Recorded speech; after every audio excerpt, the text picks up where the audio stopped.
Hi friends, welcome to మోక్ష vlogs.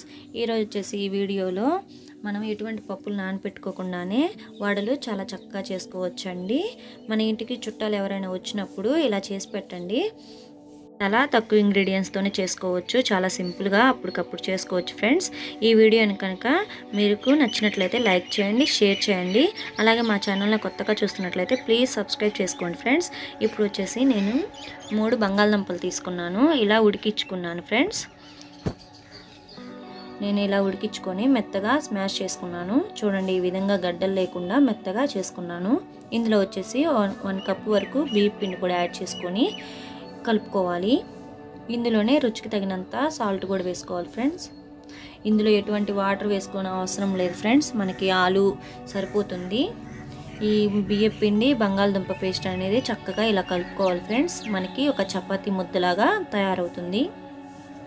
ఈ విధంగా కలుపుకోవాలి. మనకి ఈ వడలు అనేవి చాలా టేస్టీగా, చాలా మెత్తగా వస్తాయి. చాలా టేస్టీగా ఉంటాయి. మనం ఎటువంటి పప్పులు కానీ అట్లా ఏం నానపెట్టుకోకుండా అప్పటికప్పుడు చేసుకోవచ్చు. ఇవి చాలా తక్కువ టైంలోనే అయిపోతాయి. చూడండి, ఈ విధంగా కలుపుకున్నాం కదా. ఇప్పుడు మూత పెట్టేసి ఒక 10 నిమిషాల పాటు ఇలా వదిలేయాలి. తర్వాత 10 నిమిషాల తర్వాత తీసి చూసుకుంటే మనకి చక్కగా నానింది కదా. ఇప్పుడు వచ్చేసి ఇలా ఉండలు చుట్టుకోవాలి ఫ్రెండ్స్. ఈ ముద్దలో నుంచి ఈ విధంగా ఈ సైజు రౌండ్గా చుట్టుకోవాలి.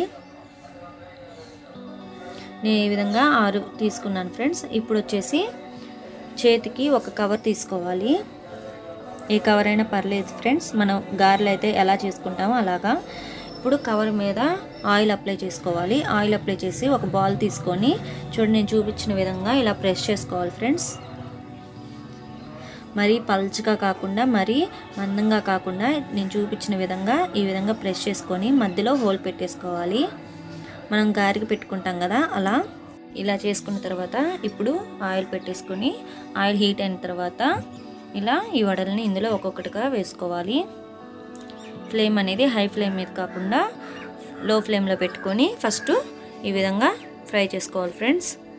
చూడండి, మంచి కలర్గా వచ్చాయి కదా. ఇప్పుడు వేరే సైడ్ టర్న్ చేసుకొని మనము మంచి కలర్ వచ్చే వరకు ఫ్రై చేసుకొని తీసేసుకోవాలి. ఇంతే ఫ్రెండ్స్, చాలా ఈజీగా చాలా తొందరగా చేసుకోవచ్చు ఈ రెసిపీ అనేది. మిగిలినవి కూడా నేను ఇలా చేసుకొని ఫ్రై చేసుకుంటున్నాను. చాలా టేస్టీగా ఉంటాయి, మెత్తగా ఉంటాయి ఫ్రెండ్స్. మా ఛానల్ని ప్లీజ్ సబ్స్క్రైబ్ చేసుకోండి. మీ ఫ్రెండ్స్తో, రిలేటివ్స్తో షేర్ చేసుకోండి ఫ్రెండ్స్. మీరు కూడా తప్పకుండా ట్రై చేసి మీకు ఎలా వచ్చాయో నాకు కామెంట్ చేయండి ఫ్రెండ్స్. ఈ వీడియో చూసినందుకు థ్యాంక్స్ ఫర్ వాచింగ్.